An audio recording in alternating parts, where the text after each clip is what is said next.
La perte de Roland Sabatier est pour moi multiple, en ce qu'il recouvrait différentes dimensions, aussi bien subjectives qu'objectives, d'une existence et d'une connaissance qui me sont propres. Il était un ami, un camarade de mouvement, une source d'inspiration, mais aussi un sujet passionnant d'écriture. Cette multiplication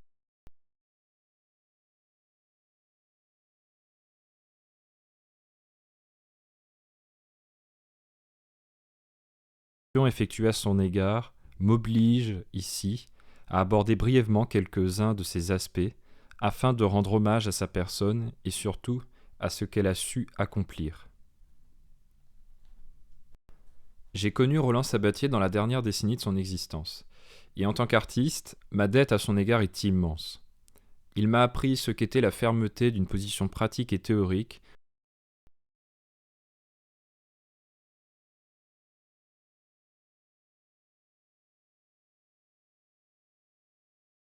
au cœur du lettrisme, à savoir celle d'une orthodoxie à l'égard des créations d'Isidore Isou.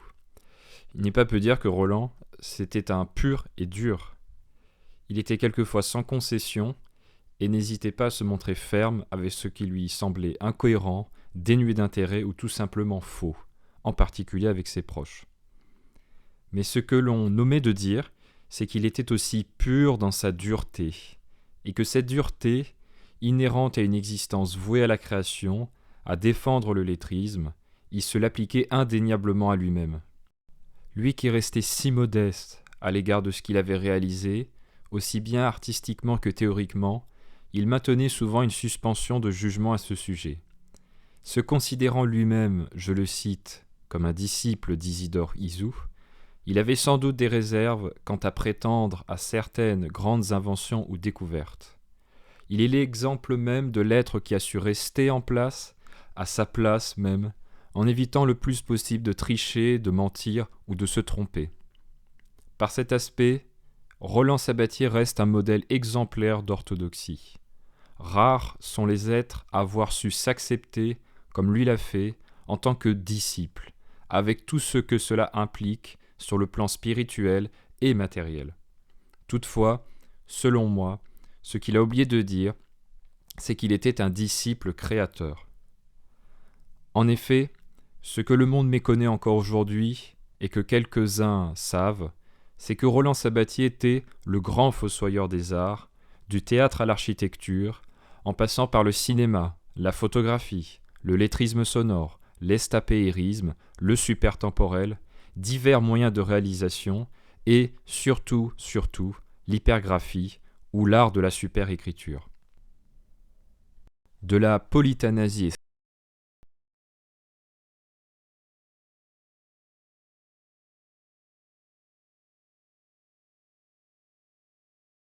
esthétique, concept inventé par Isou en 1963 qui envisageait la mort multiple et systématique des arts, Roland Sabatier fut l'un de ses plus grands explorateurs, sinon son plus grand explorateur.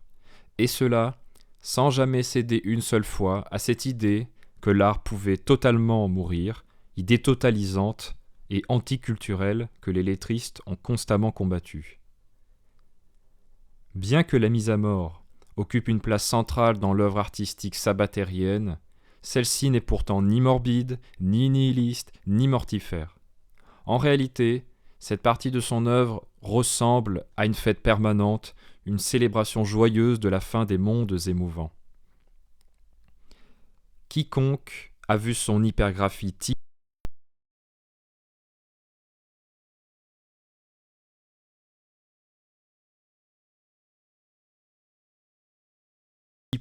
se faire mâcher, plier, fragmenter, décrire, bétonner, répéter, nier ou être réduite à des souvenirs, saura reconnaître que l'anéantissement des arts est en mesure de devenir une affaire de beauté et de novation. Ayant déjà écrit sur Roland Sabatier au cours de mes études universitaires, celles-ci m'ont amené, en 2020, à commencer la rédaction d'une thèse monographique sur mon camarade, plus particulièrement sur la dimension destructrice de ses apports artistiques.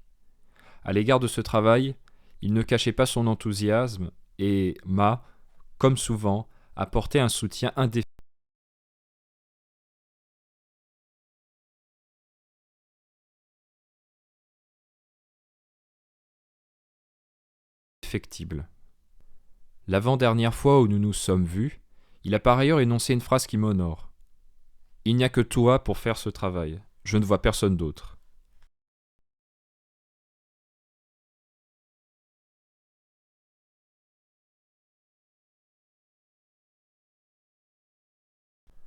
Qu'on me comprenne bien, le but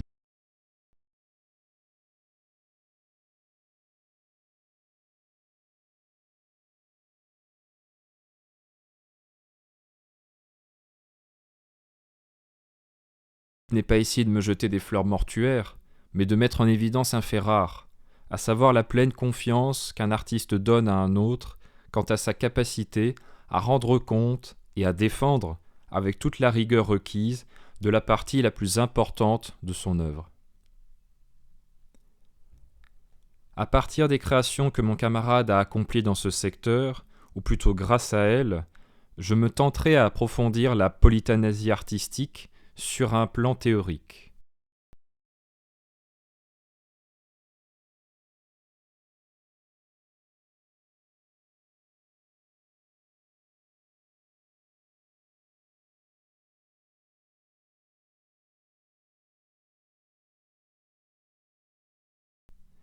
Car là où mon camarade a découvert diverses mises à mort, différents degrés d'application, ainsi que des associations inédites entre elles, j'ai pu constater que son défrichage, au-delà de son aspect novateur, emportait avec lui des manques, des imprécisions et des confusions qui l'empêchaient d'aller plus loin. De fait, ce travail de thèse sera de nature à unifier les approches polythanasiques pour mieux situer cette profusion et cette déclinaison qui caractérise tant l'œuvre destructrice de Roland Sabatier. En trouvant une explication plus profonde, je pense pouvoir insister d'autant plus sur la grandeur de ce qu'il a accompli et, en même temps,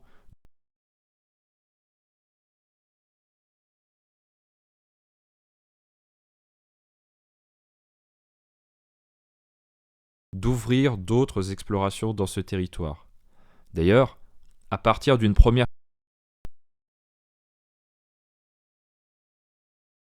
compilation des accomplissements anéantissants les plus originaux de Roland Sabatier, j'ai pu établir une première et authentique classification des polythanasies. Il est ainsi possible de distinguer entre 1. La dévalorisation, qui embrasse aussi bien le truisme, la critique, le doute que l'annulation. 2. L'altération, qui rassemble aussi bien la déformation, la division que la simplification. 3. La disparition, qui réunit la soustraction, la dissimulation ainsi que la substitution. 4.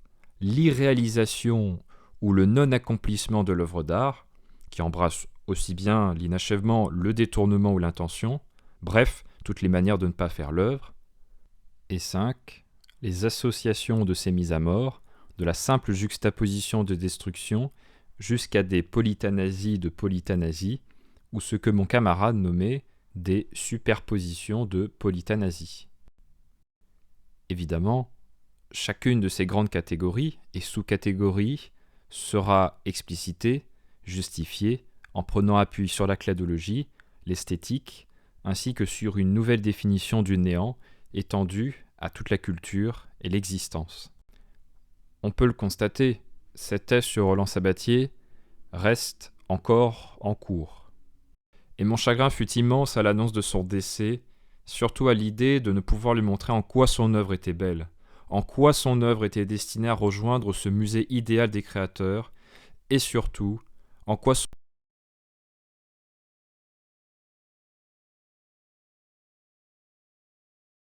son œuvre, dans certaines dimensions,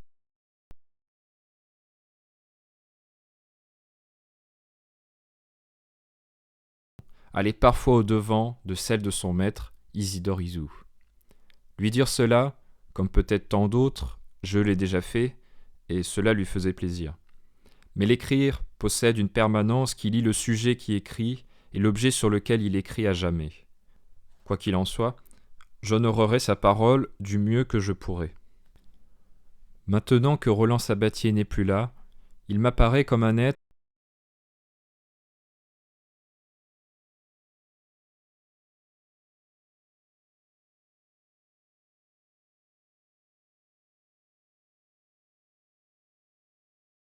qu'il était nécessaire de rencontrer et qui a bouleversé ma vie.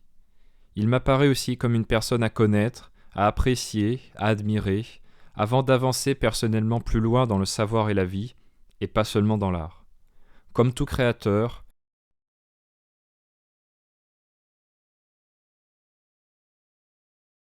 il restera un modèle et, en tant que modèle, demeurera aussi bien l'objet d'une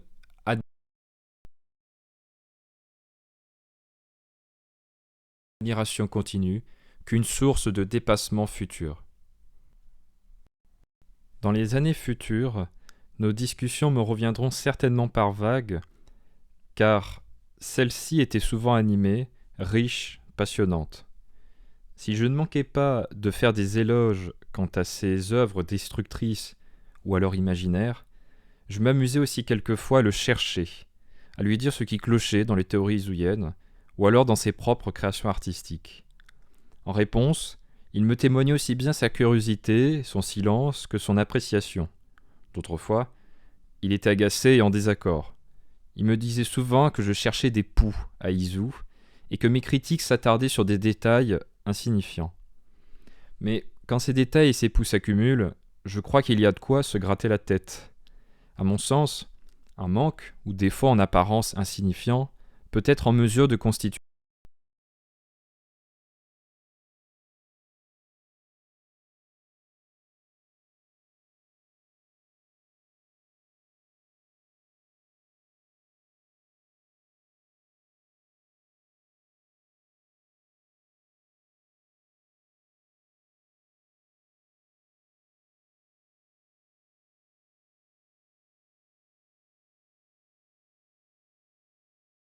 un point de départ à partir duquel il est possible d'effectuer un saut novateur.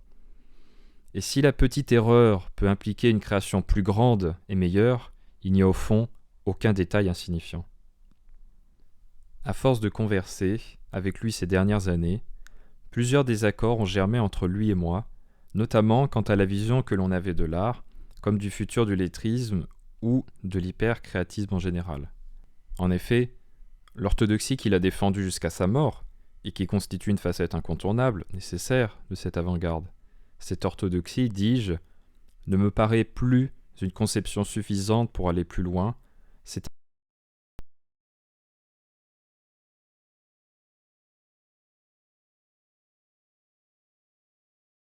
là où Isou n'est jamais allé.